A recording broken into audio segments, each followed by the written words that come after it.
الحمدللہ وکفا والصلاة والسلام علی سیدنا محمد المصطفیٰ۔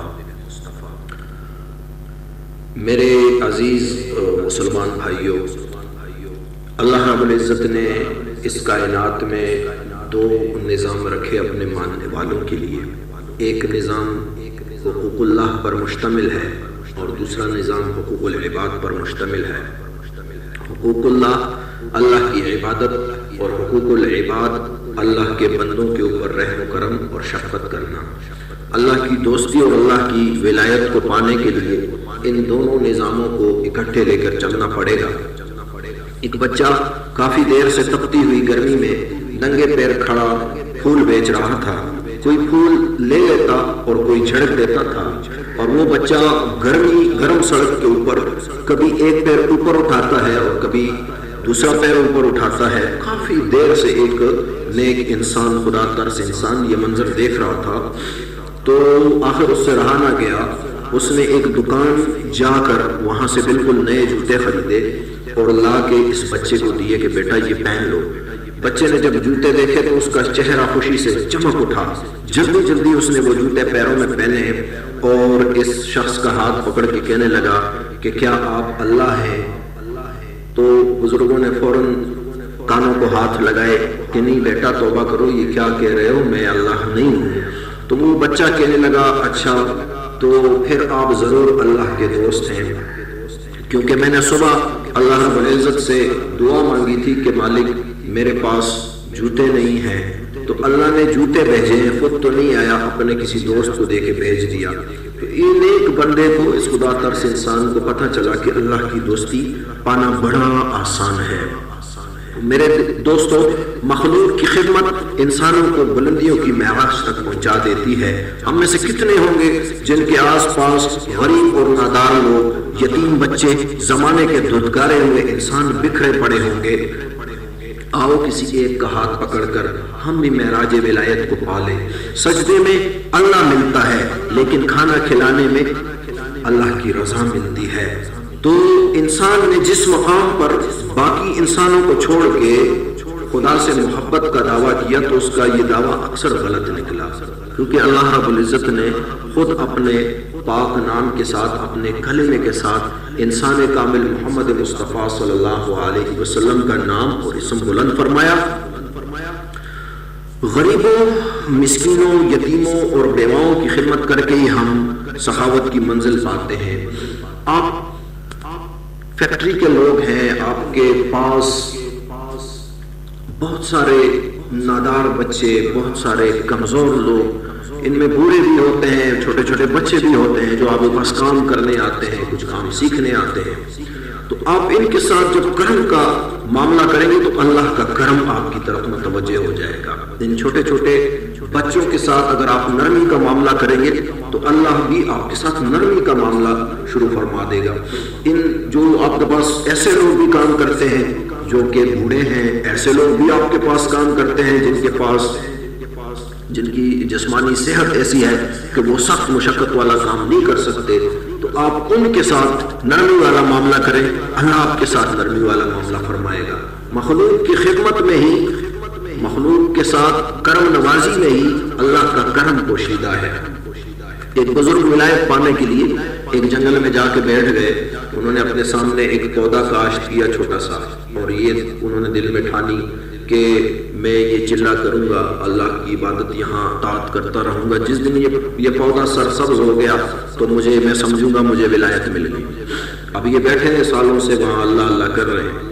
پاس سے ایک نوجوان گزرا اس جنگل میں، اس نے جب دیکھا کہ بزرگ بیٹھے ہیں اور یہ ان کا معاملہ ہے سارا، اس نے بھی ایک پودا کاشت کیا اور بیٹھ گیا عبادت، اور اللہ کی عبادت میں مصروف ہو گیا۔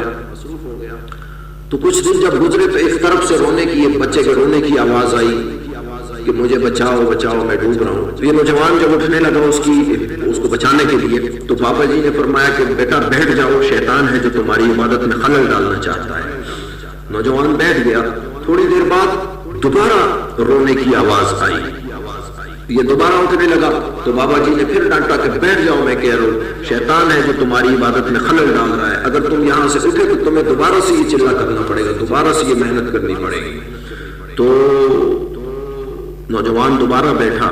کچھ دیر بعد جب پھر تیسری مرتبہ بچے کے رونے کی آواز آئی تو نوجوان نے کہا بابا جی شیطان ہی صحیح لیکن مجھ سے مخلوق کی تکلیف نہیں دیکھی جاتی، میں اس کی مدد کرنے ضرور جاؤں گا، دوبارہ سے شروع کر دوں گا عبادت، کوئی مسئلہ نہیں.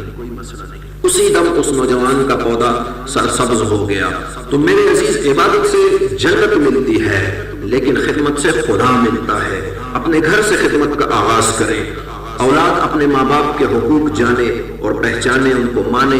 شوہر اپنی بیوی کا حق اور بیوی اپنے شوہر کا حق مانے تو معاشرے میں سدھار بھی آئے گا اور اللہ کی رضامندی بھی مل جائے گی.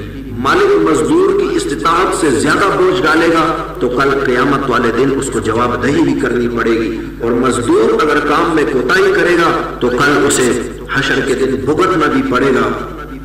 تو میرے دوستو، اللہ اسلام، دین اسلام حقوق کی پہچان کا دین ہے. دین اسلام عفو اور کرم کا دین ہے. اسلام تو مسلمان کو احسان سکھاتا ہے. میرے نبی محترم حضرت محمد مصطفیٰ صلی اللہ علیہ وسلم نے ایک دن فرمایا کہ کھانا کھلانے میں بہت بڑا اجر ہے. ایک صحابی نے پوچھا یا رسول اللہ اگر وہ یہودی ہو تب بھی؟ تو رسول پاک صلی اللہ علیہ وسلم، تو میرے محبوب حضرت محمد مصطفیٰ صلی اللہ علیہ وسلم نے ارشاد فرمایا بھوکا تو بھوکا ہوتا ہے. دیکھیں اس میں کسی کے ساتھ نیکی کرنے کے اندر، کسی کو کھانا کھلانے کے اندر یہ سوال نہیں ہے کہ یہ اس کا مسلک کیا ہے، اس کی ذات کیا ہے، اس کا خاندان کیا ہے. بس نیکی کرنی ہے مخلوق کے ساتھ، مخلوق کے ساتھ کرم نوازی کرنی ہے. حضرت ابراہیم علیہ السلام ان کا یہ معمول تھا کہ وہ جب کھانا کھاتے تھے تو ساتھ میں کسی مہمان کو بٹھانا ضروری وہ کرتے تھے، ساتھ میں مہمان کو بٹھاتے تھے. تو ایک مرتبہ ایک مہمان کو ساتھ بٹھایا اور فرمانے لگے کہ قل بسم اللہ، اللہ کا نام لے کے شروع کر کھانا کھا. تو اس نے کہا کہ میں تو تیرے رب کو نہیں مانتا، میں تو بتوں کی عبادت کرنے والا ہوں. اس نے انکار کر دیا. حضرت ابراہیم علیہ السلام نے اسے دسترخوان سے اٹھا دیا. وہی نازل ہوئی کہ اے ابراہیم 70 سال سے یہ بتوں کی عبادت کرتا ہے، 70 سال سے یہ مجھے نہیں مان رہا، میری عبادت اور اطاعت نہیں مان رہا، میں نے اس کا رزق بند نہیں کیا. آپ نے ایک لمحے میں اسے دسترخوان سے اٹھا دیا. ابراہیم علیہ السلام جلدی وہاں پہنچے دوڑتے ہوئے اور اسے واپس دسترخوان پہ لا کے بٹھایا. تو وہ کہنے لگا کہ آپ نے ابھی مجھے دسترخوان سے اٹھایا، ابھی آپ نے مجھے واپس بٹھا دیا ہے، اس کی وجہ؟ تو حضرت ابراہیم علیہ السلام نے جب اسے بتایا کہ میرے رب نے وہی نازل فرمائی تو وہ کہنے لگا کہ اچھا تیرا رب اتنا مہربان ہے، اتنے کرم والا ہے کہ 70 سال سے میں اس کی مخالفت کر رہا ہوں اور وہ پھر بھی میرا اتنا دھیان اور اتنا خیال رکھتا ہے. بڑھاؤ ہاتھ کہ میں اسلام قبول کرتا ہوں. میرے دوستو، اسلام احسان سے پھیلا ہے، اسلام رحم کرم اور مرحمت سے پھیلا ہے، اسلام تو مودت کے ساتھ پھیلا ہے.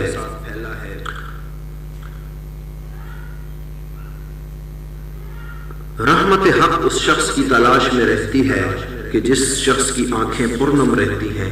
آنسوؤں کے قریب رہنے والا رحمت حق کے قریب ہے. انسانوں کی زبوں پر ترس کھانے والے لوگ رحمت حق کے قریب ہوتے ہیں. رحمت کرنے والے ہی دراصل رحمت پانے والے ہیں.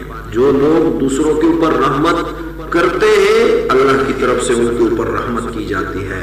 دھکیاروں اور مظلوموں کے قریب رہنے والے محبوب خدا کے قریب رہتے ہیں اور محبوب خدا کے قریب رہنے والے خدا کے قریب رہتے ہیں. لوگوں کی اذیتوں پر صبر کرنے والے بنو، دکھ ملنے کے باوجود احسان کرنے والے بنو، پھر اللہ تمہیں چمکا دے گا. حضرت مرزا مظہر جانا رحمہ اللہ نقش بندی سلسلے کے بہت بڑے بزرگ گزرے ہیں اور تقریباً 4 سلاسل ان کے اوپر آ کے اکٹھے ہوتے ہیں. تو ان کی بیوی بڑی سخت زبان تھی، شریک حیات ان کی. ایک مرتبہ وہ خود جب جاتے تھے ان سے کچھ پوچھتے تھے تو اندر سے بڑا سخت لہجے میں جواب آتا تھا. ایک مرتبہ یہ خانقاہ میں تھے تو اپنے ایک مرید کو بھیجا انہوں نے کہ جاؤ جا کر باہر سے آواز دے دینا اور اندر سے جو بھی جواب ملے کچھ بولنا مت، خاموشی سے آ جانا. جب یہ صاحب گئے دروازہ کھٹکھٹایا اور کہنے لگے کہ پیر صاحب نے بھیجا ہے مجھے آپ کی خدمت میں، آپ کو جو چیز چاہیے مجھے بتا دیں. اندر سے سخت الفاظ سننے کو ملے اور برا بھلا. تو یہ جب واپس آیا تو حضرت مرزا مظہر جان جانا رحمہ اللہ سے کہنے لگا ایسی شریک حیات آپ رکھتے ہیں، اتنی سخت زبان اس کے ساتھ کیسے آپ نباہ کر رہے ہیں؟ تو حضرت مرزا مظہر جان جانا رحمہ اللہ نے فرمایا کہ دیکھو یہ پہلے سے طلاق یافتہ تھی، اس سے میں نے نکاح کیا، اس کی زبان کی سختی کو دیکھ کر میں سوچتا ہوں کہ اگر میں نے اس کو طلاق دے دی تو یہ آگے میرے کسی مسلمان بھائی کے ساتھ نکاح کرے گی تو اس کی زندگی اجیرت کر دے گی، دوسرا اس کو تکلیف ملے گی، اس کو دکھ ملے گا، تو میں نے یہ برداشت کیا اور میں نے مخلوق کی طرف سے یہ اذیت برداشت کر کے اس کے اوپر صبر کا مظاہرہ کیا اور احسان کا سلوک کیا، اللہ رب العزت نے میرا نام چمکا دیا۔ میرے عزیزو، ہم اس نبی کی امت ہیں، امت میں سے ہیں، اس نبی کے ماننے والے میں سے ہیں جس نے پوری کائنات کے لیے رحمت کی دعوت رحمت کا پیغام پوری کائنات کو پہنچایا، اپنوں کو عبادت کے غرور سے بچایا اور عبادت سے محروم لوگوں کو رحمت کا تصور دے کر عبادت کی طرف بلایا۔ جس کو رحمت میں سے حصہ مل گیا اس کو رحمت للعالمین کے دامن میں پناہ مل گئی، اور جس کو رحمت للعالمین کے دامن میں پناہ مل گئی اس کو زمانے کے حوادث سے نجات مل گئی۔ لاکھوں کروڑوں درود و سلام اس نبی برحق پر جس نے عفو درگزر، جود و سخا اور رحم و کرم کا سبب بنایا۔